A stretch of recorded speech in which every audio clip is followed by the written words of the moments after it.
मैंने आपको इसी क्राइम तक में कहानी सुनाई थी, सिस्टर अभया की।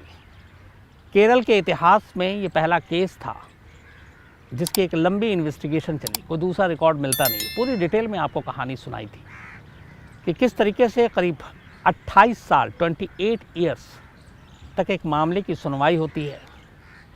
चार सीबीआई की टीम जांच करती है, अलग अलग 4 सीबीआई की टीम, एक लोकल पुलिस, एक लोकल क्राइम ब्रांच की टीम, मतलब 6 एजेंसियां 6 वक्त में अलग अलग जांच करती हैं। नार्को टेस्ट होता है, कई सीबीआई के अफसर बदले जाते हैं, बरसों बीत जाता है।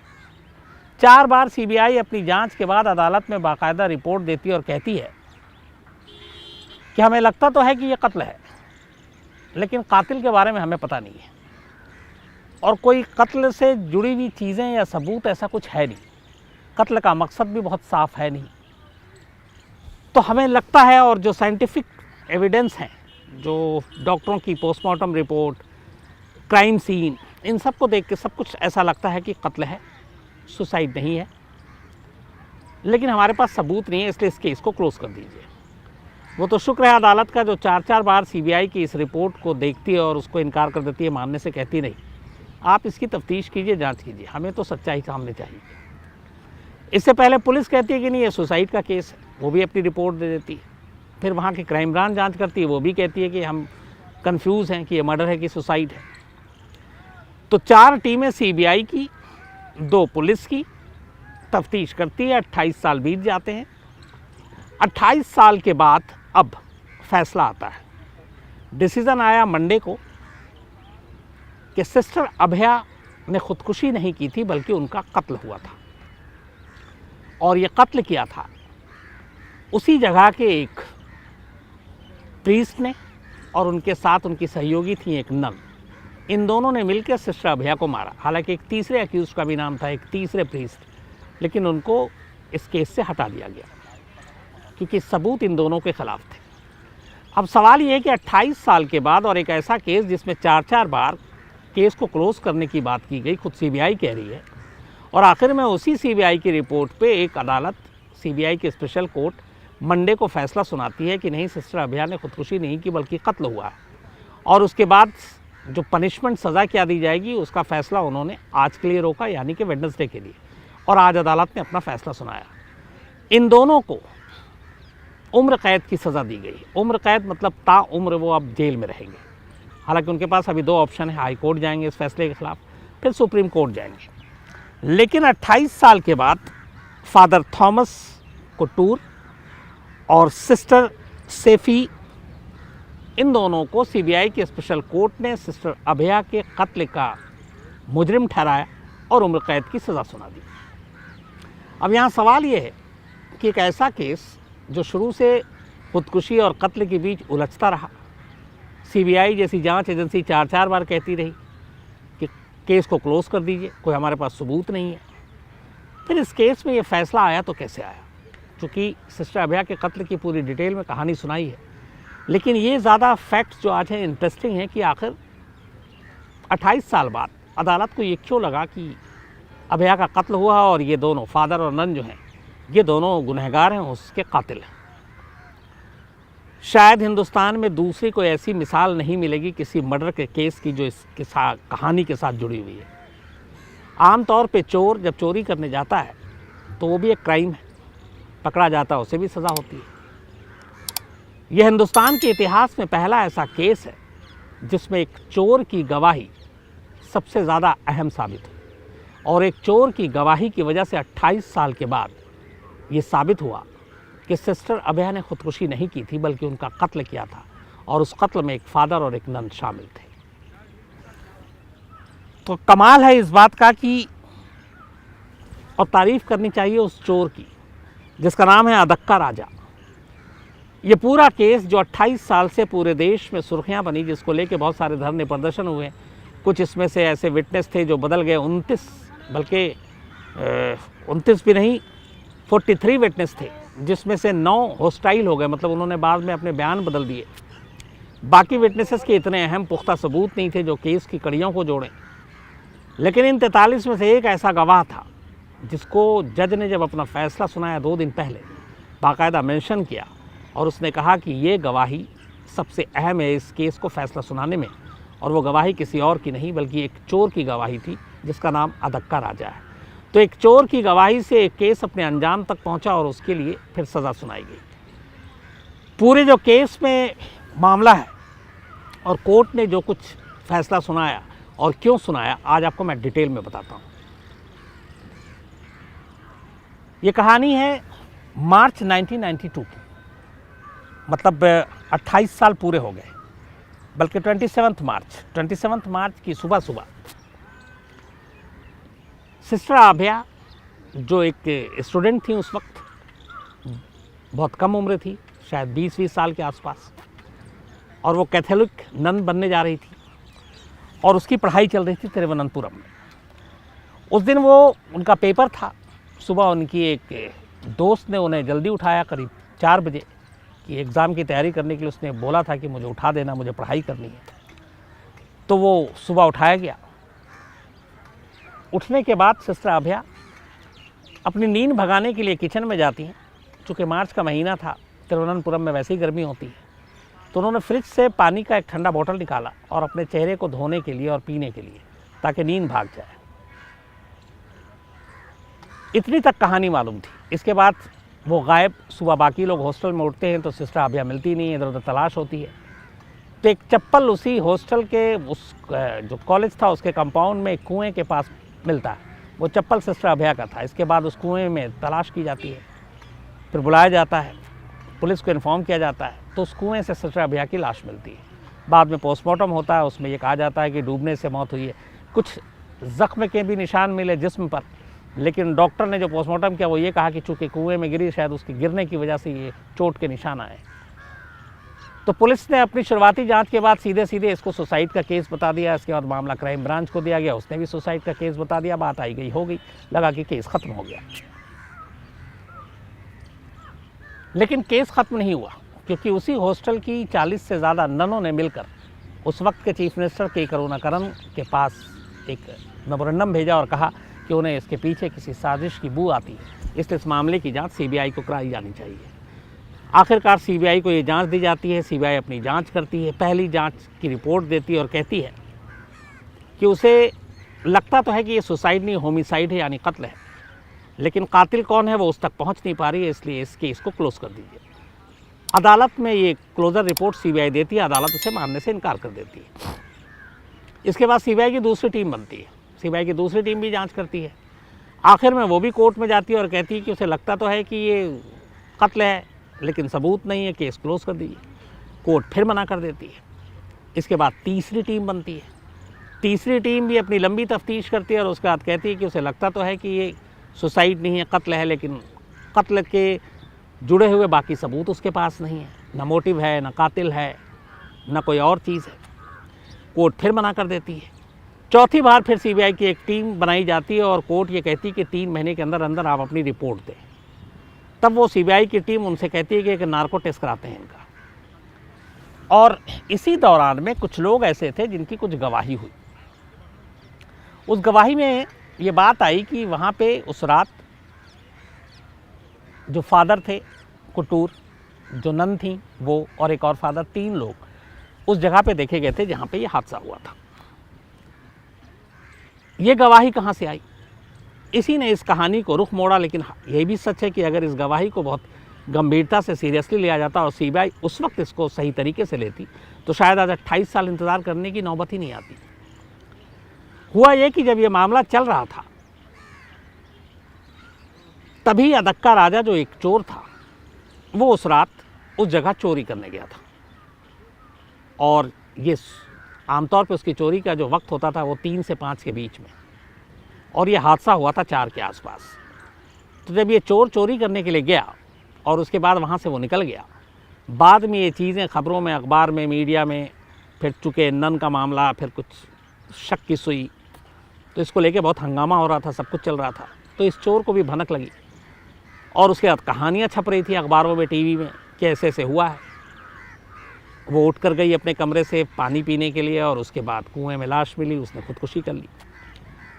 तब चोर पहली बार खुलकर सामने आता है और वो बयान देता है कि मैं उस रात वहाँ चोरी करने गया था, और जब मैं चोरी करने के लिए गया तो मैंने उस कंपाउंड में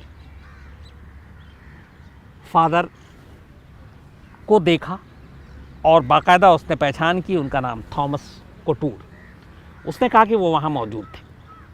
अब ये बहुत छोटी सी चीज़ थी कि वो वहाँ गया, चोरी करने गया, और एक चोर के बयान पे भरोसा क्यों किया जाए। लेकिन जब उसने बताया कि उसने वहाँ देखा था तो ये बात वहाँ से आगे बढ़ी, क्योंकि फादर थॉमस का उस वक्त नन के इस कंपाउंड में होना उसका सवाल ही नहीं था। उनकी अपनी अलग जगह थी, उनका डिपार्टमेंट अलग था, और सुबह सुबह 4 बजे, ये और भी ज़्यादा अनहोनी बात थी। तो वहाँ क्या कर रहे थे, यहीं से कहानी में ट्विस्ट आती है। लेकिन इसके बाद इस मामले को पूरी तरह से जांच की नहीं जाती, लेकिन धीरे धीरे वक्त बीतता है, कुछ और विटनेस फिर सामने आते हैं और वो भी कहते हैं कि हाँ, उन्होंने उस रात फादर को देखा, उनके साथ उनके एक और साथी थे, एक नन थी। अब ये कहानी आगे बढ़ती जाती है, लेकिन तक लगभग 15 साल बीत गए, कुछ हुआ नहीं। जब सीबीआई को आखिरी 3 महीने का वक्त चौथी बार दिया कोर्ट ने, तब सीबीआई ने फिर इस बयान की उनको याद आई, उस चोर की भी और बाकी विटनेस की भी। फिर उन्होंने फादर थॉमस, सिस्टर सैफी और एक और फादर, उन तीनों को अरेस्ट किया।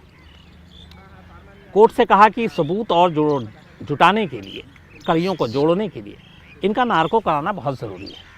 तो इनका नार्को कराना ताकि हम एविडेंस और कड़ियों को जोड़ सकें, तो इसलिए इसका नार्को कराने की इजाज़त दी जाए। कोर्ट ने नार्को कराने की इजाज़त दे दी, कहा कि आप इनका नार्को कराइए। अब जब नार्को कराया गया और उसकी पूरी जो रिपोर्ट आई, वहाँ से भी कान खड़े होने चाहिए, लेकिन उस वक्त इस तरह की चीज़ें हुई नहीं। बेंगलुरु में इन तीनों का नार्को टेस्ट होता है। अब नार्को टेस्ट की रिपोर्ट देखिए, जब कोर्ट में आई तो पता चला कि उसके साथ टेम्पर्ड छेड़छाड़ की गई है। नार्को में उन्होंने जो कुछ बताया, उन सारी चीज़ों को, जो मास्टर टेप था, नार्को की जो सीडी थी मास्टर, उसमें छेड़छाड़ की गई। बातें कुछ हो रही हैं और बीच में एडिट करके कुछ और डाला गया। इससे क्या हुआ कि एजेंसी उन कड़ियों को जोड़ सकती थी, लेकिन टेप ही, मास्टर टेप ही एडिट हो गया, तो फिर आप सच्चाई कहाँ तक लाएंगे सामने। अब सवाल ये था कि नार्को की मास्टर सीडी को एडिट किसने किया, छेड़छाड़ किसने किया, इसमें किन लोगों का रोल है, क्योंकि इसमें सीधे सीधे जहाँ पे नार्को हुआ है वो पूरा डिपार्टमेंट, वो भी घेरे में शक के, एजेंसी के लोग भी घेरे में। फिर जब इसकी पूरी जांच हुई तो इसकी डिटेल ये है कि जो नार्को टेस्ट हुआ, तीनों का अलग अलग हुआ था। जो पहला टेस्ट था एक पहले फादर का, उसके हिसाब से 32 मिनट 50 सेकंड की सीडी थी, यानी कि 32 मिनट्स और 50 सेकंड का नार्को था, और उसकी रिपोर्ट थी उस सीडी में। लेकिन जब इस 32 मिनट और 50 सेकंड की सीडी को चेक किया गया तो पता चला कि इसमें 30 जगह पर, 30 जगह पर एडिट किया गया है। मतलब 32 मिनट 50 सेकंड की सीडी एक अक्यूज की, जिसको 30 जगह पे एडिट किया गया। इसी तरह जो दूसरी सीडी थी वो 40 मिनट और 55 सेकंड की थी, ये फादर पुरथा क्याली की थी, और 40 मिनट 55 सेकंड की इस नार्को सीडी को 19 बार एडिट किया गया, 19 टाइम्स। तो पहली सीडी जिसको 32 मिनट, उसको करीब 30 जगह से एडिट किया गया। दूसरी सीडी जो 40 मिनट, उसको 19 जगह पे एडिट किया गया। और जो तीसरी सीडी थी 18 मिनट और 42 सेकंड सिस्टर सैफी की, 18 मिनट्स एंड 42 सेकंड की सीडी थी नार्को टेस्ट की सिस्टर सैफी की। जब इसको चेक किया गया तो पता चला कि इसे 23 बार एडिट किया गया, 23 टाइम्स। तो अब ये सारे मास्टर सीडी में एडिट क्यों किया और किसने किया, ये एक बड़ा सवाल था। कोर्ट में ये सीबीआई ने पेश किया। कायदे से जो बेंगलुरु के डिपार्टमेंट के लोग थे उनसे पूछताछ होनी चाहिए, लेकिन कोर्ट ने उनसे पूछताछ, या सीबीआई ने उनसे पूछताछ नहीं की। कोर्ट ने ऑर्डर भी नहीं दिया। उसकी वजह ये थी कि उनका ये मानना था कि सीडी जो नार्को टेस्ट है ये सब कोर्ट में एडमिसिबल है नहीं, तो इसलिए उनको बुला के उनसे इंट्रोगेट करके कोई मतलब है नहीं। तो बात भी आई गई हो गई। इस दौरान में केस चलता रहा। आखिरकार फिर जो वहाँ की सीबीआई की स्पेशल कोर्ट थी, उसने ये कहा कि अब इस मामले की जांच जो तिरुवनंतपुरम केरल की लोकल सीबीआई की यूनिट है उससे करवाई जाए, क्योंकि वो भी थक चुके थे कि इतनी बार जांच हो चुकी, कातिल का कुछ पता नहीं चल रहा है, तो क्या करें। तो इसीलिए इनसे जांच कराई गई और उसी जांच के बाद पहली बार जब लोकल यूनिट ने किया तो अदक्का राजा, जो वो चोर था जो उस दिन वहाँ पहुँचा था, उसकी पूरी गवाही को सीरियसली लिया गया, उससे पूरी पूछताछ हुई, उसके बयान दर्ज किए गए और फिर यह मामला कोर्ट में गया। कोर्ट ने उसके बाद ये सारी चीज़ें देखी। सीबीआई ने फिर इन्हीं को एक्यूज़ बनाया, लेकिन उनमें से एक फादर को हाई कोर्ट ने सबूत नहीं था इसलिए बेल देके इस केस से अलग कर दिया। अब बचे दो, थॉमस और सिस्टर सैफी। इन दोनों के खिलाफ सीबीआई ने चार्जशीट दाखिल की। अगस्त 2019 में पहली बार इस केस का ट्रायल शुरू हुआ। 27 मार्च 1992 में ये इंसिडेंट हुआ था और अगस्त 2019 में, यानी 27 साल के बाद अभया की मौत के, सिस्टर अभया की मौत के 27 साल के बाद पहली बार लोअर कोर्ट में ट्रायल शुरू हुआ। अंदाज़ा लगाइए कि ये केस कितना लंबा और किस किस मोड़ से होकर गुजरा। 27 मार्च 2019 को ट्रायल शुरू हुआ और 10 दिसंबर 2020 अभी ये ट्रायल पूरा हुआ। इसके बाद कोर्ट ने अपना फैसला रिज़र्व रखा।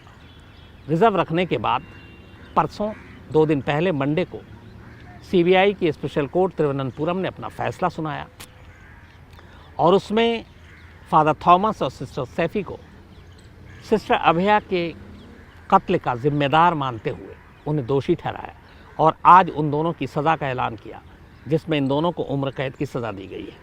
अब कोर्ट ने क्यों माना कि सिस्टर अभया का कत्ल हुआ है और कोर्ट ने क्यों इन दोनों को सज़ा दी और वो कौन सी गवाही थी जिसकी वजह से ये सारी चीज़ें हुई,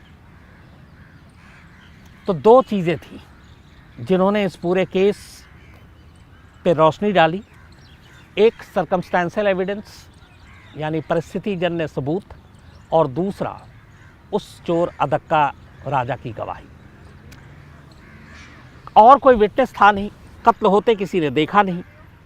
4 एजेंसियों ने अपनी, मतलब सीबीआई ने 4 बार क्लोजिंग रिपोर्ट डाल दी। लोकल पुलिस क्राइम ब्रांच ने भी कहा कि उनके हाथ पैर खाली हैं। तो फिर ये अदालत ने कैसे माना? 2 चीज़ें बड़ी अहम साबित हुई इस केस में। एक, सर्कमस्टेंशियल एविडेंस, इत्तेफाक से उसके साथ छेड़छाड़ नहीं की गई और इत्तेफाक से शुरुआती जांच एजेंसियों ने उसको बहुत बारीकी से मुआयना नहीं किया, वरना शायद इस केस को अपने अंजाम तक पहुंचने में 28 साल नहीं लगता। कहते हैं हर क्राइम सीन में 3 चीज़ बहुत ज़रूरी होती है। पहली फर्श यानी ज़मीन, दूसरी दीवार और तीसरी छत। जहाँ पे क्राइम हुआ है, अगर वहाँ पे इन तीनों चीज़ों को आप बारीकी से मुआयना करते हैं तो फिर आपकी आंखों से सबूत गायब नहीं हो सकता। जितने भी फॉरेंसिक एक्सपर्ट्स हैं, जब मेरी उनसे बात होती है, वो यही कहते हैं। एक आम पुलिस अफसर, एक आम इंसान एक क्राइम सीन पर जाए, उसके देखने का नज़रिया अलग होगा। एक फॉरेंसिक एक्सपर्ट जब एक क्राइम सीन पर जाता है तो वो भी वही देखता है, लेकिन उसको दिखाई कुछ और देता है। तो यहाँ पे गलती ये हुई कि उस वक्त सिस्टर अभया का जो पूरा क्राइम सीन था उसको शायद उस तरीके से देखा ही नहीं गया। यही सर्कमस्टेंशियल एविडेंस अब 28 साल बाद एक बहुत बड़ा सबूत बना उस चोर की गवाही के अलावा। अब वो सबूत क्या? एक सुसाइड करने वाली, जैसा कि कहा गया लगातार सिस्टर अभया को लेकर, पैनिक सिचुएशन में सुसाइड नहीं करेगी। अब वो पैनिक सिचुएशन में क्यों कह रहा हूँ? जो सबूत हैं, जो उस वक्त की तस्वीरें हैं जो प्रिजर्व की गई सारी, सिस्टर अभया को आखिरी बार किचन में देखा गया था। किचन में ये कहा गया कि उन्होंने फ्रिज से पानी निकाली, क्योंकि ठंडा पानी का ठंडा बोतल चाहिए था, चेहरा धोना था, पानी पीना था। पानी का जो वो बोतल था, वो बोतल फर्श पे गिरा हुआ था और उसका ढक्कन बंद नहीं था। तो बोतल चूँकि फर्श पे है तो बाकी जो पानी बोतल में था वो उसी फ्रिज के आसपास पानी गिर गया। अब सवाल ये है कि सिस्टर अगर सुसाइड करने जा रही है तो पानी का बोतल वो फेंकेगी क्यों? पानी पिएगी, फ्रिज में रखेगी, उसके बाद वापस जाएगी, फिर कुएं में छलांग मार लेगी। लेकिन यहाँ पानी का बोतल फर्श पे गिरा हुआ और पानी फर्श पे बिखरा हुआ है, तो इसके इशारा करता है कि कुछ हुआ है। नंबर 1। नंबर 2, उसी फ्रिज के पास सिस्टर अभया की एक चप्पल पड़ी हुई है, वो चप्पल पहन कर आई थी, और दूसरी चप्पल जो है वो कुएं के पास। तो अब सुसाइड करने के लिए वो एक पैर में चप्पल पहन कर नहीं जाएंगे और दूसरी चप्पल वहाँ पे नहीं छोड़ेंगे। तो इसका मतलब है कि कुछ अचानक ऐसा हुआ कि एक चप्पल यहाँ रह गया, एक चप्पल वहाँ रह गया, दो चीज़ें।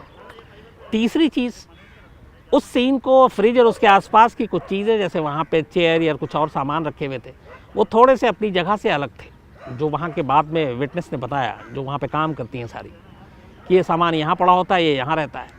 लेकिन क्राइम सीन पर उस रात 27 मार्च 1992 को वो सारी चीज़ें थोड़ी अस्त व्यस्त थी। इसका मतलब है कि वहाँ पे स्कफल हुआ था, थोड़ा झगड़ा हुआ था, एक दूसरे से गुत्थम गुत्थी हुई थी, और इसी चक्कर में सामान इधर से उधर हो गया। तो ये तीन चीज़ें ये बता रही थी कि इस कमरे में सब कुछ नॉर्मल नहीं था। एक चप्पल एक जगह पे होना, दूसरा चप्पल कुएं के पास होना, वहाँ तक एक चप्पल पहन कर जाना, कोई तुक नहीं बनता। पानी का बोतल फ्रिज में नहीं, ज़मीन पे गिरा हुआ, ज़मीन पे पानी है, फ्रिज में जबकि बोतल रख के जाना चाहिए था। जो सामान है वो इधर से उधर लुढ़के पड़े हुए थे। इसका मतलब है कि यहाँ पे कुछ झगड़ा हुआ, कुछ गुत्थम गुत्थी हुई है। तो ये सर्कमस्टेंशियल एविडेंस सारे थे। अब सवाल ये था कि इसके अलावा चोर की क्या बात थी। चोर का कहना था कि जब वो वहाँ पे दाखिल हुआ तो उसने देखा कि उस कमरे में गया जहाँ पे चोरी करनी थी, और उसके बाद लास्ट में उसे कुछ खाना भी चुराना था। तो खाना चुराने के लिए वो उसी किचन में गया था जहाँ पे फ्रिज पड़ा हुआ है। उसने कहा जब वो दबे पाँव गया तो वहाँ पे उसने फादर को देखा। बाकी थोड़ा सा रोशनी कम थी तो बाकी लोगों को ठीक से नहीं देख पाया, लेकिन उसने थॉमस और सिस्टर सैफी को ज़रूर देखा। तीसरे के बचने की शायद ये वजह है कि वो उसका चेहरा नहीं देख पाया था। अब यहाँ तक तो पूरी कहानी आ गई। अब आगे जांच एजेंसी सिर्फ देखने भर से कत्ल कहे मतलब कातिल ठहरा देना है मुश्किल था। तो कुछ बाकी विटनेस आए, वहीं के नन, वहीं के स्टाफ, और फिर धीरे धीरे जो दबी ज़ुबान में बात होती थी वो खुल के बातें होने लगी। उन्होंने बताया दरअसल जो सैफी थी, सिस्टर सैफी नन, इनका फादर थॉमस और एक और फादर जो दोनों पादरी थे वहाँ पे, उनके साथ रिलेशन था। और उस रात 27 मार्च की करीब 4 बजे के आसपास फादर कोटूर, सैफी और एक तीसरी, ये लोग उसी किचन में थे। और इत्तेफाक से उसी वक्त सिस्टर अभया उठी पानी पीने के लिए, वो वहाँ गई, और वहाँ जाते उन्होंने इन तीनों को कॉम्प्रोमाइजिंग पोजीशन में देखा, मतलब अश्लील हालत में देखा इन तीनों को, थॉमस, इसके अलावा सैफी और एक तीसरे। तो जब वो देखा तो वो तीनों, जैसे ही वहाँ सिस्टर अभया पहुँची तो ये तीनों घबरा गए। उन्हें लगा कि ये तो पोल खुल जाएगी, अब ये सबको बता देगी। इसी के बाद कहते हैं कि सबसे पहले थॉमस ने अभया को पकड़ा और उसका गला दबाया। इस दौरान में वहीं पे एक हथौड़ी रखा हुआ था, हथौड़ा, वो सिस्टर सैफी ने उठाया और उससे वार किया। और इसके बाद जब वो लगा कि वो मर चुकी है तो फिर इन तीनों ने मिल के उसे उठाया और ले जाकर कुएं में डाल दिया ताकि ये लगे कि ये सुसाइड है। फिर पूरे कमरे की वहाँ पे किचन में जो भी थोड़ा बहुत ब्लड था उसको भी साफ़ किया। उन्हें यह अंदाज़ा नहीं था कि जब वो लेकर जा रहे हैं किचन से कुएं तक तो वो एक चप्पल वहीं है और एक चप्पल पहनेगी, और वो चप्पल भी कुएं के बाहर ही रह गया, क्योंकि 4:15 सुबह का वक्त, अंधेरा था बाहर, तो उन्हें मालूम नहीं चला। इसके बाद वो लोग वहाँ से चले गए। फिर जैसे कि कहानी थी कि पहले सुसाइड की बात है बाकी, लेकिन कुछ नन जो वहाँ की थी और जो लोकल वहाँ पे रहती थी उन्हें ये मालूम था कि यहाँ पे क्या चल रहा है, थॉमस कुक के बारे में भी, सिस्टर सैफी के बारे में भी। तो ये कहानियाँ धीरे धीरे बाहर आनी शुरू हुई। और जब चोर ने ये बताया कि उसने उस रात बाकायदा देखा था उस मौका वारदात पर, तो ये बयान एक सबसे अहम बयान साबित हो गया। और इसी बयान को सीबीआई की स्पेशल कोर्ट जो तिरुवनंतपुरम की है, जिसने अपना फ़ैसला सुनाया है अभी 21 तारीख को, तो बल्कि 21 नहीं 20 को नहीं 21 दिसंबर को, उसने ये माना कि इस चोर की गवाही को हम हल्के में नहीं ले सकते। और अदालत का कहना था कि ये गवाही सबसे अहम थी, क्योंकि मौका वारदात पर उस शख्स को देखना जिसकी वहाँ पे मौजूदगी का कोई मतलब नहीं है, ये साबित करता है कि इसके पीछे क्राइम था, ये सुसाइड नहीं मर्डर था। और यही वजह है कि मौका वारदात से मिले वो सबूत जो 28 साल पहले के थे और इस चोर की गवाही, इन दोनों ने आखिरकार 28 साल पुराने केस को एक अंजाम तक पहुंचाया और फिर इसमें फ़ैसला आया। इस वक्त जो उम्र है थॉमस कुक की करीब 69 ईयर्स है, और हाँ, थॉमस कोटूर की उम्र इस वक्त 69 है, जबकि सिस्टर सैफी की उम्र 55 ईयर्स है। तो 69 साल की हैं और वो 55 साल की हैं। 28 साल पहले अगर हम चले जाएं तो करीब 26, 27 साल की उम्र होगी सिस्टर सैफ़ी की, जो 55 की हो गई हैं। और 70 में से 28 आप हटा दें तो करीब 45-48 के साल के उस वक्त फादर थॉमस होंगे। लेकिन अब ये दोनों 69 और 55 के हो चुके हैं। सज़ा उम्र कैद की मिली है। ताउम्र अब इन्हें जेल में काटनी है जब तक कि हाई कोर्ट या सुप्रीम कोर्ट से इन्हें कोई राहत न मिल जाए। हालांकि अब यहाँ पे एक चीज़ और भी है कि सर्कमस्टेंशियल एविडेंस और एक चोर की गवाही, क्या हाई कोर्ट में ये दोनों चीज़ें ठहरेंगी? क्योंकि ऐसे हमने बहुत सारे केस में देखे हैं जिसमें लोअर कोर्ट तो मैक्सिमम पनिशमेंट दे देती है, लेकिन जैसे ही मामला अपर कोर्ट में जाता है, चाहे वो हाई कोर्ट हो या सुप्रीम कोर्ट, फिर वहाँ पे सबूत और गवाह ये बड़े मायने रखते हैं। तो एक चोर की गवाही क्या सुप्रीम कोर्ट तक इसी तरह खड़ी रहेगी? क्या उस चोर की गवाही को हाई कोर्ट और सुप्रीम कोर्ट भी उसी तरह मानेगी? नंबर 2, उस सर्कमस्टेंशियल एविडेंस को भी इसी तरीके से सीरियसली लिया जाएगा और बिना किसी गवाह के, बिना किसी फिंगरप्रिंट्स, बाकी सबूत के, इन दोनों की मौजूदगी और इन दोनों को कातिल ठहराने का काम क्या हाई कोर्ट और सुप्रीम कोर्ट भी करेगी? ये देखना ज़रूरी होगा। इसलिए कि ये पूरी कहानी आ गई कि उस रात क्या हुआ। तीनों को कॉम्प्रोमाइजिंग पोजीशन में देखा, लेकिन ये कहानी है, याद रखिए, इसमें कोई विटनेस नहीं है। कहा गया कि सिस्टर अभया ने ऐसा देखा, लेकिन सिस्टर अभया खुद इस दुनिया में नहीं है। मुझे इसलिए डर लगता है कि ऐसे केसेस में आगे चल के